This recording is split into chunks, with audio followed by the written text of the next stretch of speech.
Hello, universe! How you been? Man, it's been a while, huh? Yeah. Oh, fuck, yeah. Hang on, I forgot. Let me turn it off.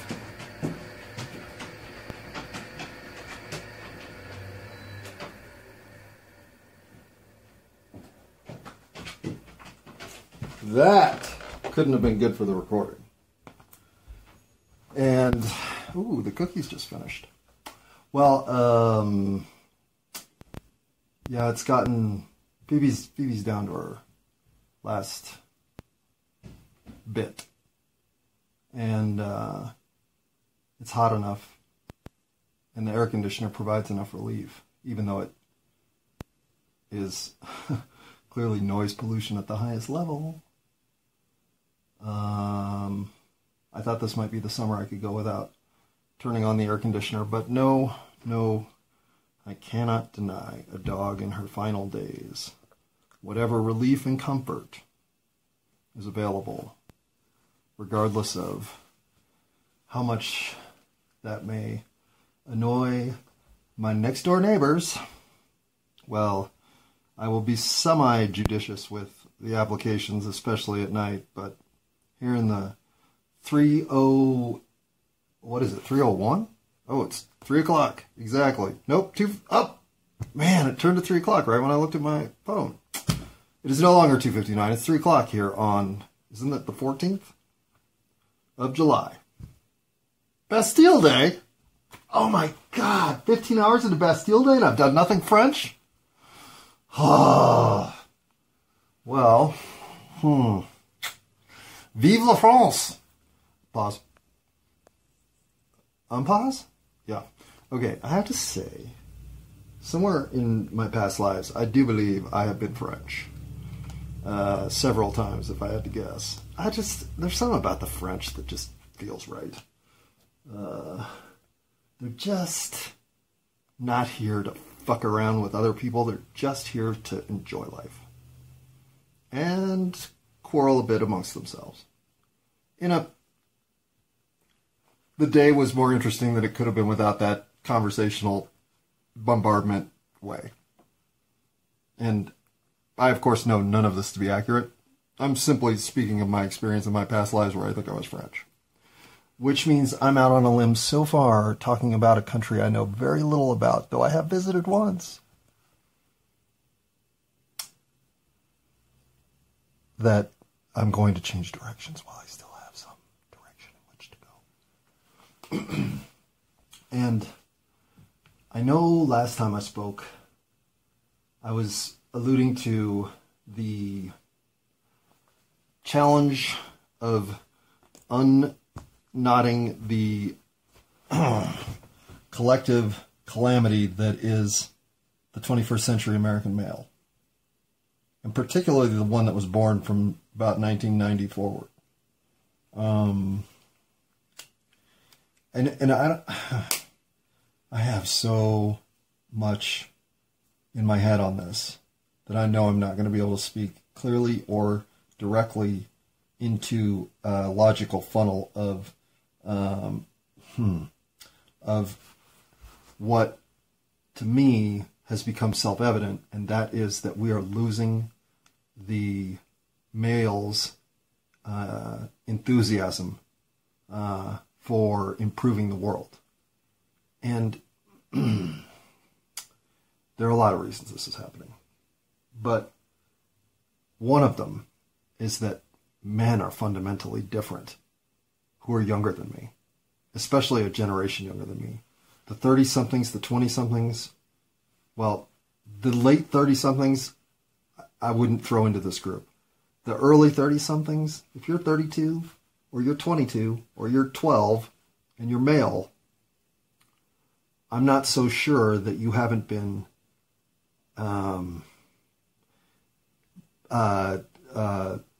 the subject of a grand experiment.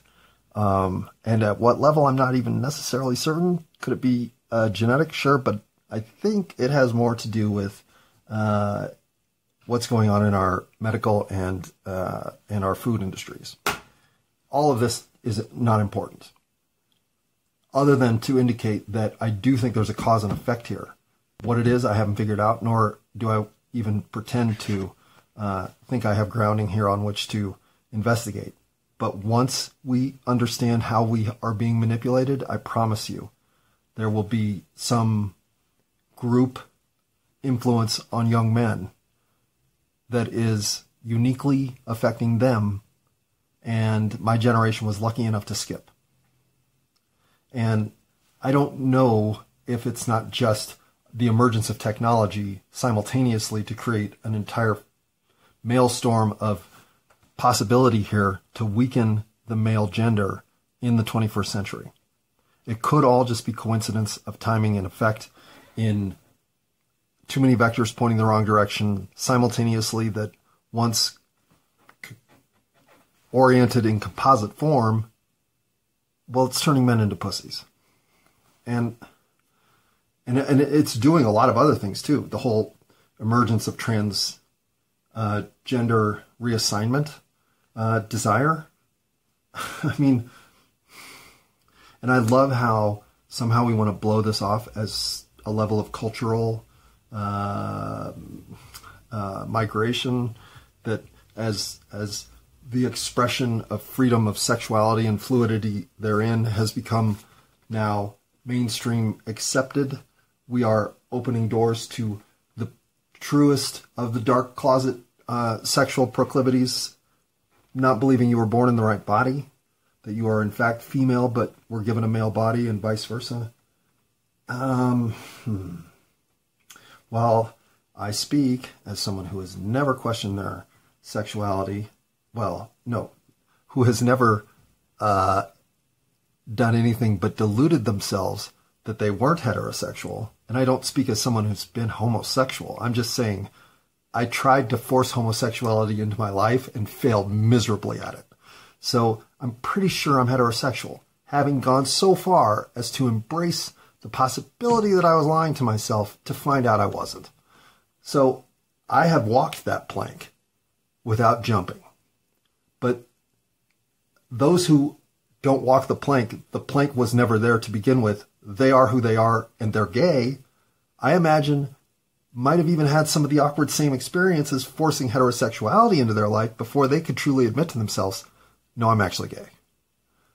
So I'm not trying to say that my experience is even unusual, but I certainly am not going to speak to my experience as having anything relevant regarding the emergence of one's own homosexual or different sexual than heterosexual identity.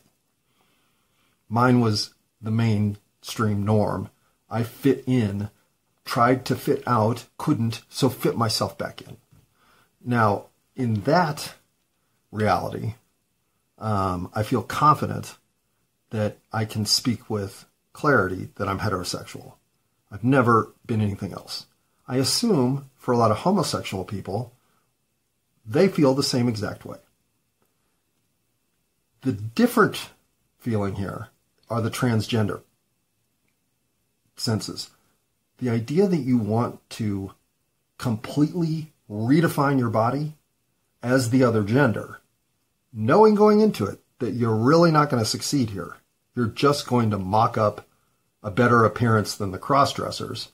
And I'm just being honest. There's no way to become a woman as a man. I can't.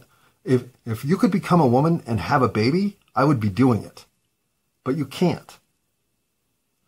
So, and hey, I don't mean to dismiss motherhood in some flippant white dude in his 54th year deciding he's going to get pregnant kind of way. No. I think motherhood and the actual carrying of child to term is the single greatest mechanism the human experience provides. The idea of developing and from within cultivating and nurturing another life to existence is phenomenal. And I promise you, was enough to have driven me to become a woman in my 20s. Had that been available, I would have chosen female. But it's not. And I don't care who you are, you understand that from early on. But because because these signals now exist in society, that we are seeing an unprecedented, a 5,000% increase in interest in transgender reassignment. So if there were 1 in 100,000 previously, there are now 5,000 in 100,000 who are going into these clinics looking for body disfigurement from where I sit. That is 1 in 20. And 1 in 25% of young males and females think they were born in the wrong body. Okay. Let's just take that at face value and say it's accurate. From where do these trapped in the wrong physical form feelings emanate? Do they start at the age of 3? Don't call me a boy, I'm a girl. Don't call me a boy, I'm a girl. Has that been the mantra since they knew what boys and girls were? I might believe you. I might believe that somebody had been sent onto this planet to help and got the wrong body. I might even believe that 5% of the ones being born right now are feeling that. Okay, maybe, but they're opening their mouth from the get-go saying, I'm in the wrong body. Because what doesn't seem right is the 12 to 14-year-old who decides, I don't know if I'm a boy, I feel more like a girl. There is so much muddled insanity when your hormones start to kick in that the body goes through, that there is no day-to-day consistency in anything. And yet, children this age can walk into clinics, of which there used to be 0 in America, and now there are hundreds, for gender reassignment consultations that then begin them on programs where they're medicated for life. And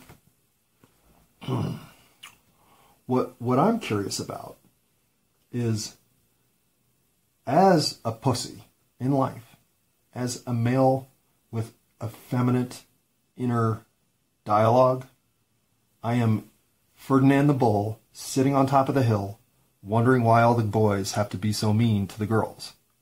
I just never had a sense that aggression was in me.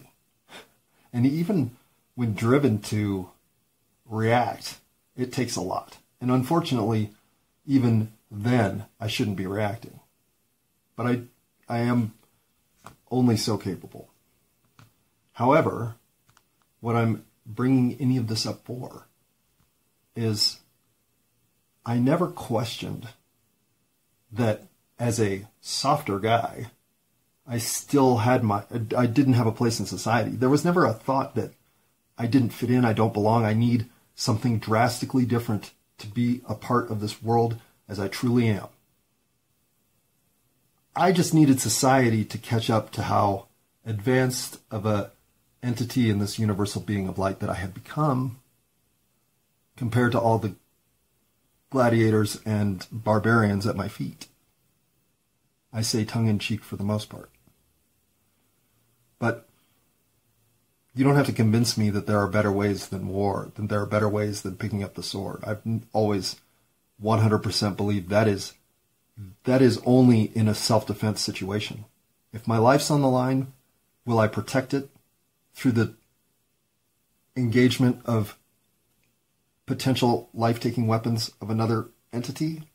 I don't even know if I would then. That's how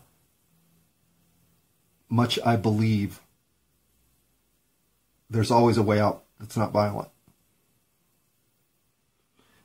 But so you have these moments where you look around and you think it's impossible to relate to the barbarians. But what I didn't understand is that the barbarians are reacting to something other than the universe that you share with them. They're not there in your space reacting in a way that they are taking aggression or whatever other form of outward display manifests. That is triggered or produced as a reaction to something completely different. You just happen to be in the arena in which that sequence is playing out. So whatever disruptive forces at home, whatever nutritional issues in the body, whatever genetic code was sent through that is just a little maladjusted, whatever it may be, that's causing aggression, friction, and disharmony with that particular XY chromosome person, well, that it is. And so today, the idea that you could go from passive defeatist to I'm going to do something about this, I'm going to become a woman. I mean, something's happening. There is malfeasance about. And I believe symptomatically, the pussification of men in the emergence of a phenomenon of transgender. And by the way, 85% of the people walking into those clinics are men.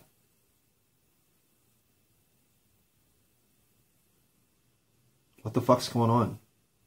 I don't blame the men of this generation for essentially having nothing on which to hitch their wagon. They are clearly the branded entrepreneurs of the 21st century that have been abandoned in every possible way. What does a man today do to gain an identity of communal strength? How does that emerge? It's a question that I never even asked myself in my youth. I was going to trip into that no matter what I did. It was so avoidable that it was just a question of how much of it did I want to bite into. And in fact, most of my life, I felt guilty about how much I knew I had advantaged over many of my peers by just being born white and male. So, it never was the kind of thing that I thought, well, I have these advantages, what should I do with them? It was more like, well, I have these advantages, so I guess I can fluff off a little bit and still stay relatively same as the pack. And so, to me, it felt like a future that exists now with clarity, that is one that offers almost no vertical in which to ascend to feel the connection between yourself and improving the community you're part of. Because, sure, go for it. Do whatever you want, but you're going to be doing that on your own dime in a world where 6 corporations own the entire distribution of knowledge and the educational system's collapsing, and there is no hope because industry is receding quicker than people even realize, to the point that we're in the process of an enormous revolution of how things are going to get done. And what's being left behind is the traditional human connection that is man, woman, family. Man, man, family, woman, woman, family. I don't even care how you want to define it. But nuclear family is being destroyed. And I thought, well, that's dumb. I mean, nuclear family is the kind of thing that's fucked a bunch of people up over time, you know? Not a lot of people need their uncle diddling them when they're 8 to feel good about life in the future. So maybe breaking all that shit up is okay, so that we're not protecting secrets from within that are too terrifying to admit. So other people had to just silently go insane for the rest of their lives because, oh yeah, we don't talk about that. Okay, so I've never experienced any of that shit, so it's not like I know what I'm talking about. But the truth is, even in a family that was 99%, well, let's call it 90, what do I want to put a number on this? 93.3? K-Rock? Okay. A family that's 93.3% exactly how you would want it to be still leaves 6.7% of volatility. And when that little percentage starts to become a contaminant inside of your 93% otherwise traditionally beautiful lifestyle, well, everything can go haywire in there. And so it matters not from what type of background you emerge. If you're a man in America and you're under 30, you are fucked up. You have been either chemically imbalanced or societally influenced to the point that you have no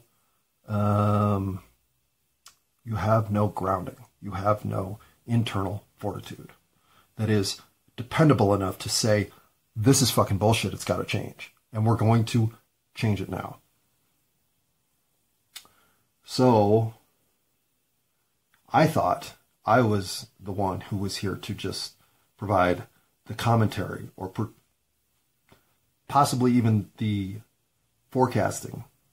Though, let's face it, I'm not very good at that. So it's more that I would have been bringing up the rear, describing the action as it occurs. But I was never going to be part of the action because I knew who the action takers were. And now they've been neutered. And it has to be by design.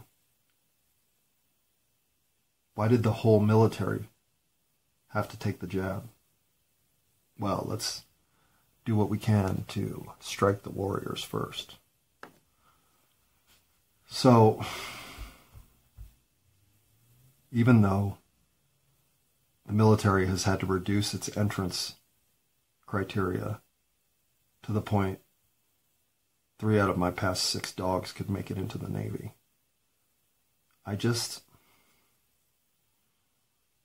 don't want to see the idea that your generation is softer, dumber, less equipped, and frankly, underachieving, infect you. It's not your fault. And frankly, all of that stuff, though somewhat true, is also not true specifically individually. Collectively, it's true because the entire generation has been suppressed by forces way beyond your control. Individually, though, if you start listening to that shit, you'll believe it. You're not soft. You're human. You're here for purpose. It's elusive when you're 20. Everything feels like a possibility and an impossibility simultaneously. You think, I might want to be a senator. And then you think, I wonder if I can get a job this week to pay the rent that just got doubled.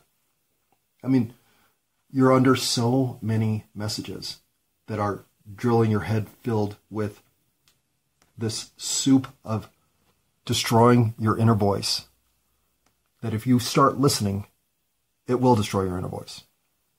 So, as much as anything this week, I have looked to find who's at fault here. I want to find them, believe me, more than anything. And you know what? As a matter of fact, thinking about them, that's too much. I have not smoked weed today. And I think all of us agree that needs to change. So, pause.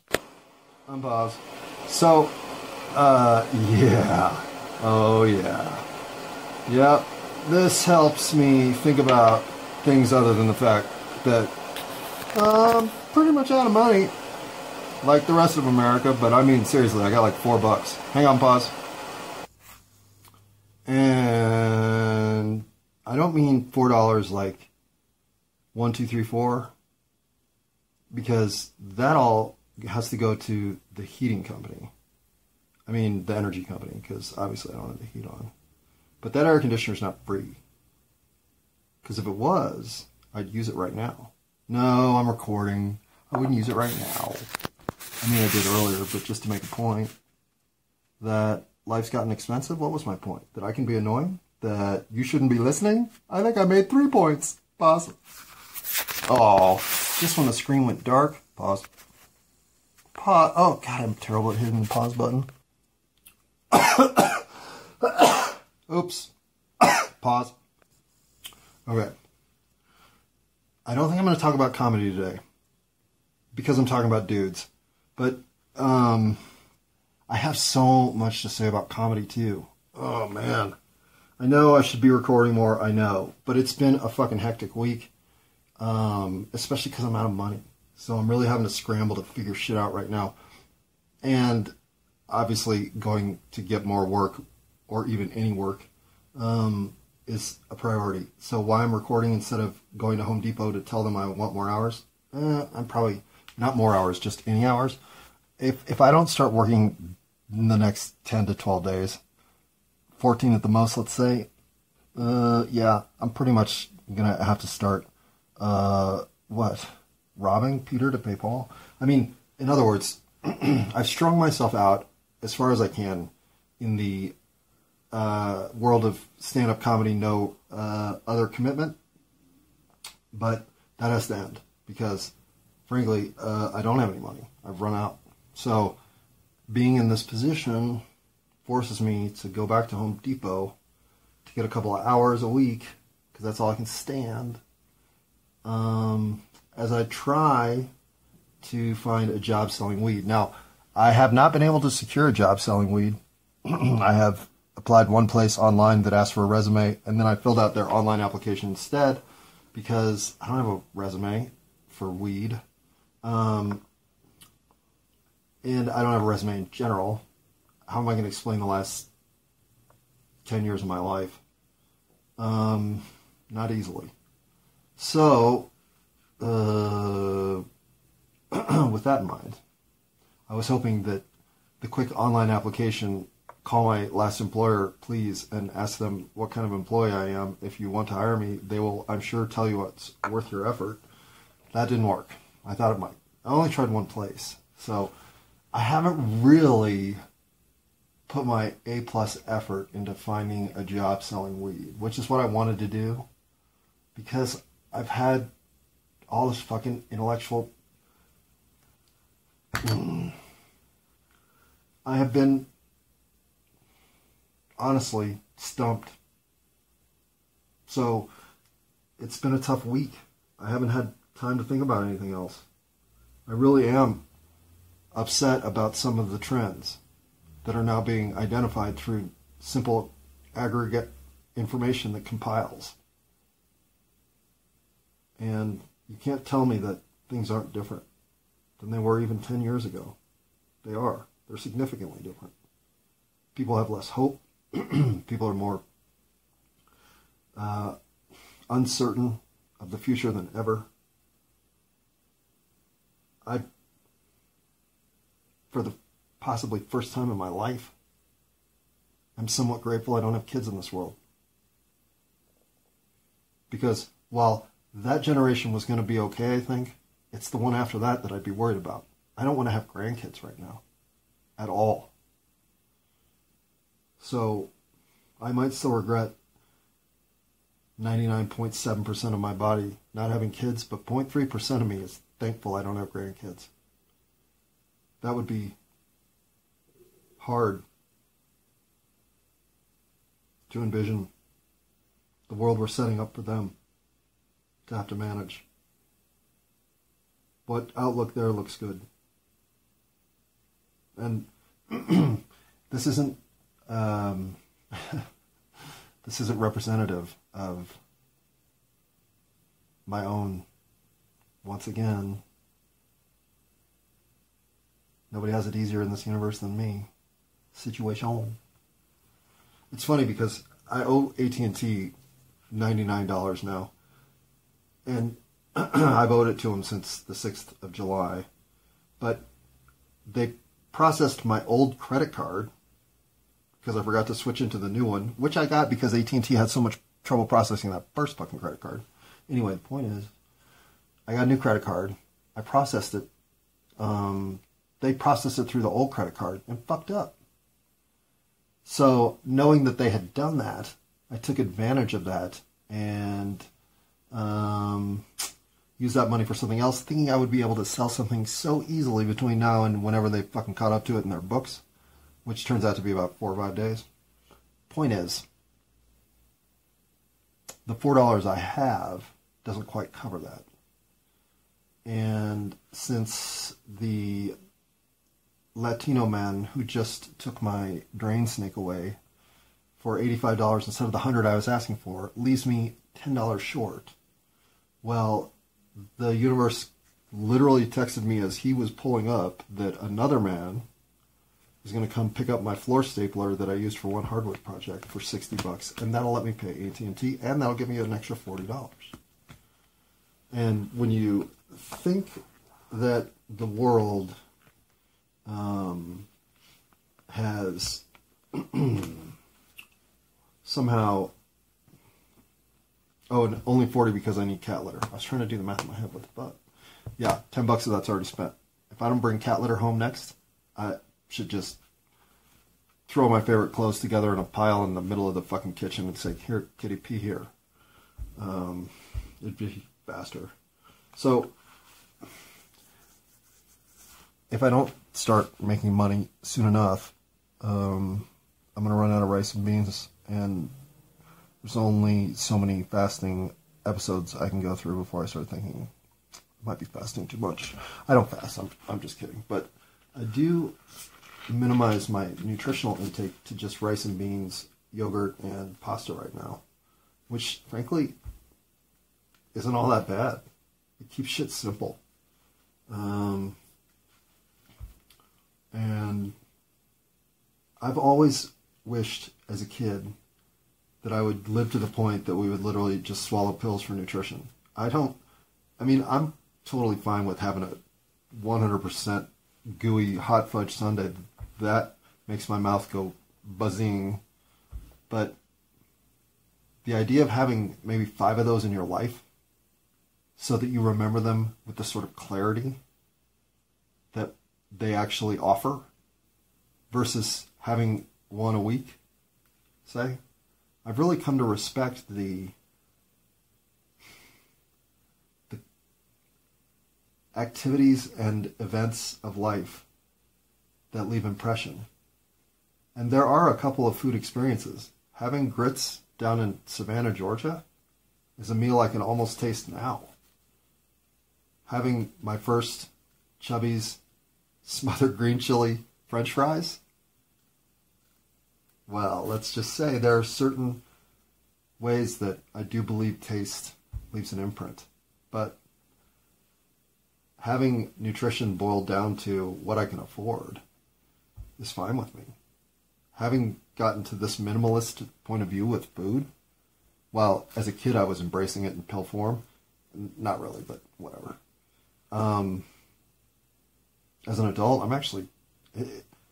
so much of being a single person is figuring out what to do with food. And I mean, I get that that's what everyone else is going through, but you have someone else helping you. As a single person, man, you can fall into some terrible habits, number one. You can also fall into some terrible dilemmas because no one's helping. Throwing out food left and right because who, unless you isolate yourself to just stuff that can store, as a single person, there's no way to eat enough food the way we buy it. So, all that said, I like living on the lowest possible edge of existence when it comes to money. I do this because I believe we should live in a system that doesn't exist with money.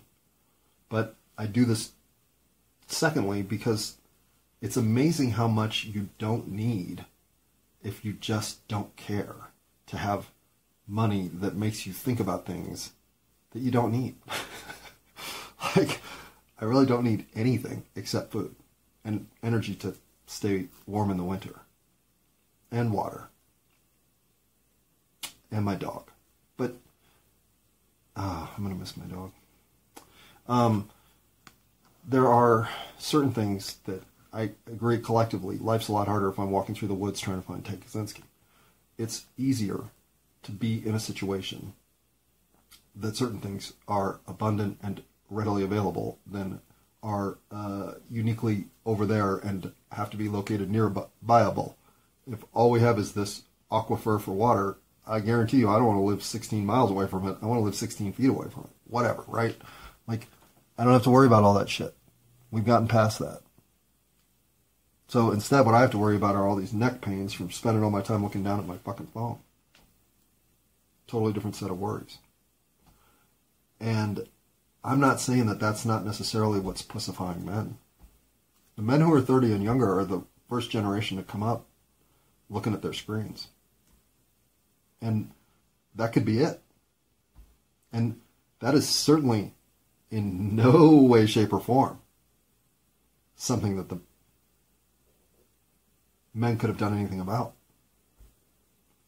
But was the human animal built, and I'll use animal generically, but was the mammal we call Homo sapiens sapien built to have its neck craned downward at its crotch, sitting in a fucking TGIF, asking if there's more ketchup? Is that full realization of the fucking human condition? It doesn't seem like it. And the first thing that might do is soften your edges toward self-care. I admit readily that I'd rather have water coming out of my sink than going to the aquifer to get it. I'm a baby. I'm an American. For God's sake, I'm pampered like every other one of you listening. And hang on. I'm about to cough, so I better go drink something good. Be right back. And this is why you shouldn't be listening. Listen to me being prescriptive. I do not intend to ever tell someone how to live their fucking life. It's your life. You should be living it your way. I assume you have enough capacity to handle that field trip. I hope. Now, because I also have come to understand that as much as I don't want to tell you how to live, I don't want you to experience a deficient life of ill consequence through actions unavoidable by thyself. And Shakespeare cares too. That's why I worked in thyself. Do you think Shakespeare existed? I mean, really? Think of Stephen King at the highest possible literary level, as well as on the side doing poetry to the scale of, Paramount? Does that help? Anyway, so many lies. If I'm wrong, and the pussification of men, especially American cultural men, I don't know what the fuck to say about what's happening in France. France, I assume, has got their shit together, like they always have. But America, we're coming apart at the seams.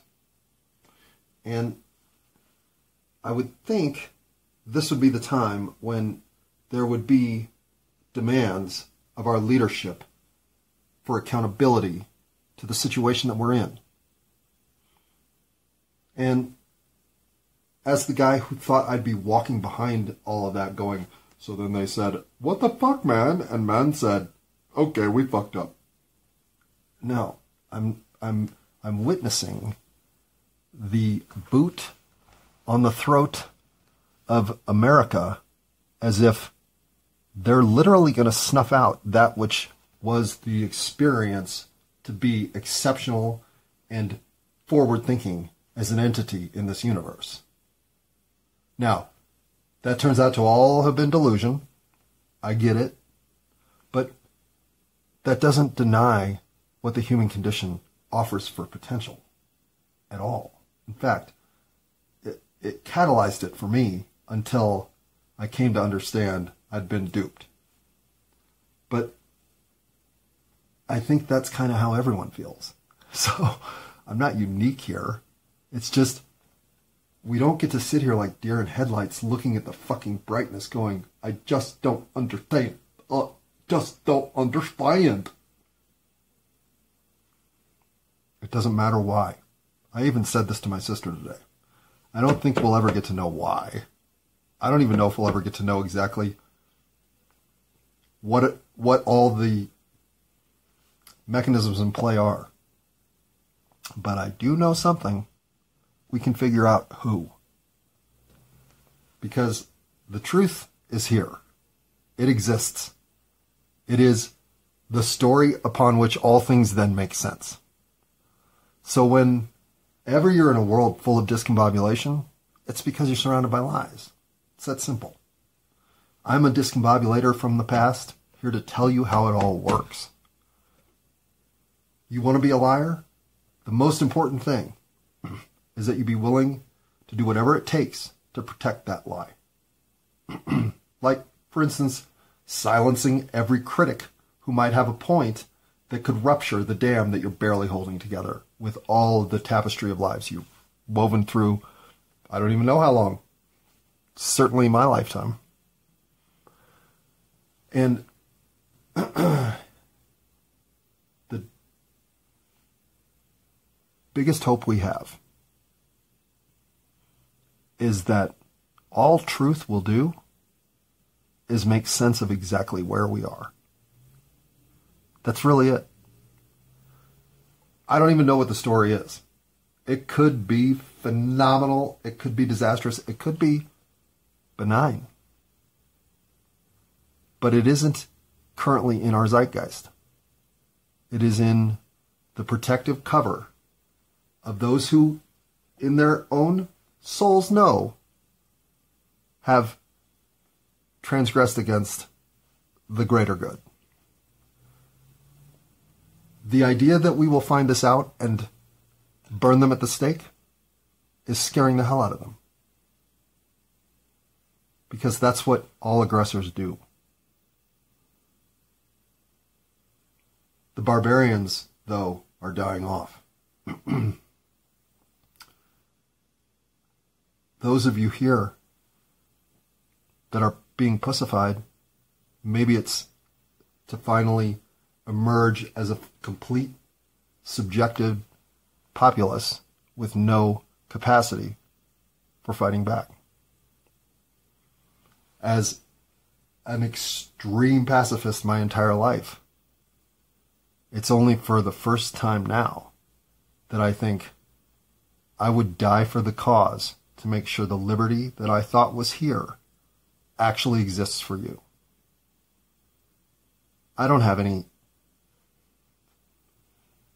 thing here on this planet that makes me think I've got a better cause than you. And I know I'm here because I, in any other circumstance, wouldn't be able to say this. But if those coming up don't have better opportunities than me, then that's the fight worth dying for.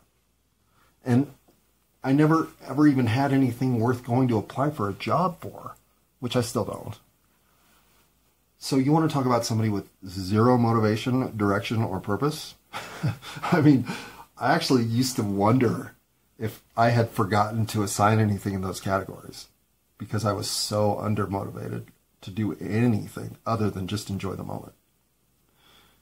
But no, it turns out that I had a gap of life that had to exist so that I could arrive here ready to say, it doesn't matter to me. I have nothing to lose. I have put myself in a position in which they can't threaten anything. And I know this. I dream these things. The Camelionesses have always told me that whatever you start to understand from behind is what motivates you to go forward. And it's like, what the fuck does that mean? But in your dreams, it always makes so much sense. Because for whatever reason, you know what the path forward is. Okay, then you zap here and you don't have any fucking idea, right? And none of it makes sense and you're talking to fucking Joe Camel in your dreams. And you got to go to Home Depot for your shift and you're fucking late. So what time is there for the mystical idea that your life isn't just purposeful, but is truly divine? That you're not just here as a participant. You're here in a role that is established. It's yours to fulfill. That part of life I never was missing. I always knew I was here to do something, to witness something more like, to be here through an event, to be here for something momentous, and frankly, to survive it. And I'm not certain that there isn't an entire group of people who know the same thing in their own heads. Whatever it is that's this driving force for me has never, ever wavered. I've always known this. Maybe for all time, but for certainly my lifetime. So now, having become something that I always knew I should be, and embracing this moment in which to emerge as this entity necessary for these conditions, I'm not certain that everybody listening is in exactly the same position. But the whole movement against whatever it is that the greatness of humanity is about to expose is powerful. And its greatest weapon is self-loathing.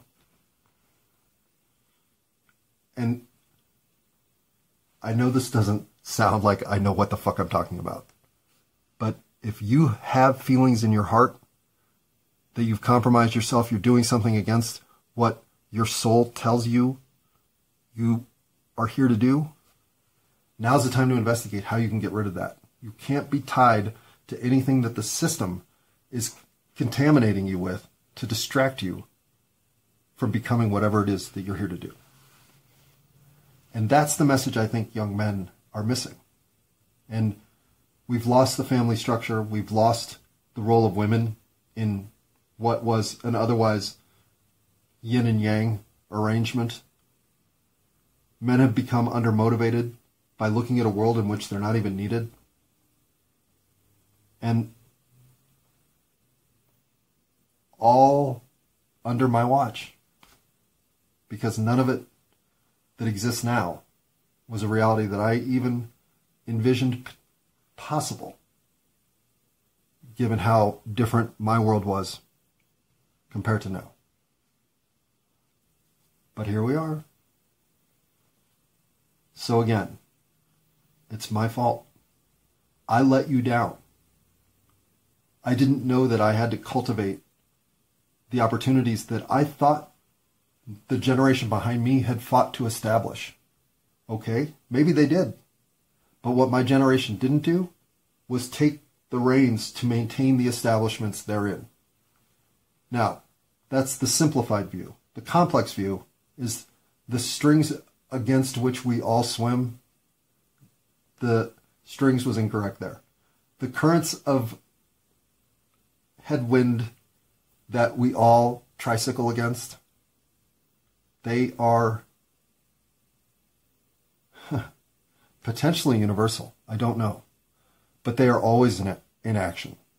Everything that we establish as a greater humanity good, it's just as hard to maintain its purpose and forward destiny through the actions and good caretaking of those who come to realize its value. That's the 99% of the mission, once the actual mission starts by the change. And what's great about the generation that's right behind me is it's all about to fall on you, which may sound like a shitstorm, and I can see that from your perspective. But the idea that your time is the time that carves out the next chapter of greatness that humanity becomes means the foundational stones are yours to lay. And having gone through this individually over the last decade, I can't describe to you how much you can connect to the reality that is here by knowing that you created the situation per the values and internal drive you were born with. I'm here now as the 10-year-old I always was. But the 35 years that turned me into a monster, in my own hyperbolic estimation, it doesn't necessarily offset all that to be where I am now, but I don't get to where I am now without all that. So having sometimes even given up on myself wasn't enough to stop ultimately where I was going. So there's no reason for you to think it's your fault, because it's not. And there's no reason for you to remotely doubt yourself, because what you have going for you has been hidden from you potentially by the sort of forces that are universally villainous. Whatever it actually turns out to be, even if it's just as simple as you happen to be unlucky enough to be born at an age when we all spend too much time looking down at our fucking phones. Whatever it is, your true destiny is still here. This isn't it, but it's about to happen. So don't miss it. Don't be looking down at your phone, and for whatever reason, don't be listening to this podcast. Now you know why.